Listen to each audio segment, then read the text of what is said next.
We got one more then in theatres this week, which is a new National Geographic documentary. Oh, okay. And love a bit of Nat Geo. Oh, this one's a hard one. Okay. Okay, so this is The Cave. So I think it's Ferris Fayada's directed this, and it is the story of a literal underground hospital. A hospital that is made underground. What? Under Al Ghouta in Syria. The movie literally opens with just this wave of bombs being dropped on it, and we see this in stark, very real, very grounded context, how this city is just leveled on a daily basis. And we go through this wonderful CG opening shot where they sort of pan below the ground, and they tell you that basically there is a group of volunteers who have formed a makeshift hospital staff. They have created tunnels and an underground hospital known as The Cave, and it is a chronicle of what will become the final days of this hospital as chemical weapons begin to get dropped, as the casualties begin flooding in. This is literally within the last 5 years. What? This sounds like something like at the turn of the century. You would think that. But oh my God, this is harrowing. Really? Oh, yeah. I mean, say it's all subtitled. It is all in Arabic. And there's some very strange translations, actually, incidentally, which I appreciate most people wouldn't know. But there's a sequence in which a guy's making a phone call and they show the subtitles. And I'm like, that is not what he's saying. The sentiment is, but that ain't what he's saying. Yeah. And it's astonishing to actually see the logistics, the day-to-day reality of how this works. Things that you wouldn't consider. There's a staff of 150 people working in this hospital. They can't be caught. If they can't be seen, they have. But at the same time, they have to take in patients who are coming out of a literal war zone. Meters above their heads. Wow.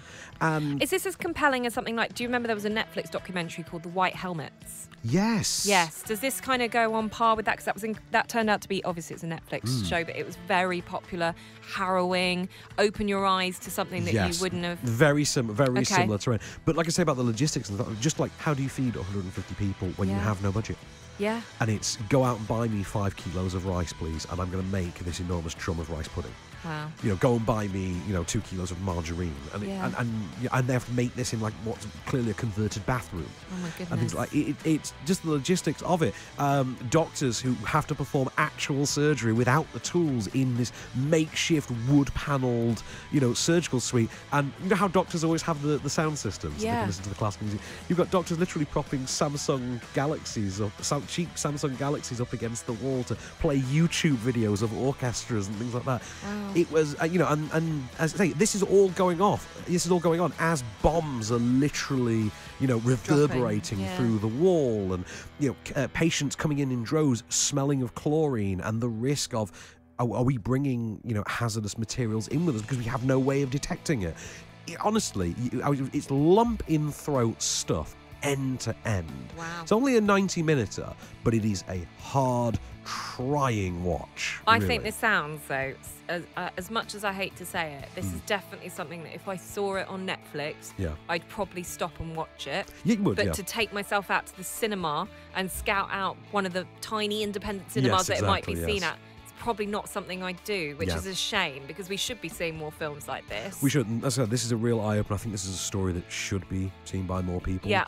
I mean, these people in this film are actual heroes, actual legitimate bona fide heroes. Fascinating. What would you give it? For me, it's a 2 thumbs up movie. Yeah, great. For Honey Boy, I'm going to give that a 1 thumb up because I like the 2 central performances and also Mount Stars in it. He's a rock star. But yeah, The Cave. I thought The Cave was tremendous. So, I mean, for me this week, it's all about The Cave and Ordinary Love. Yeah. I think for you, it's Motherless Brooklyn. Motherless Brooklyn. Yeah. But so, and I could talk about that for days, Motherless Brooklyn. I think there's so much to it. So just even if I have just given you a little taster to it, then definitely still go and check that out at the cinema. It's going to be frosty and cold this weekend. You might as well do something nice and warm. And I think going to see a good mob movie, gangster movie, kind of, PI stuff, love all that.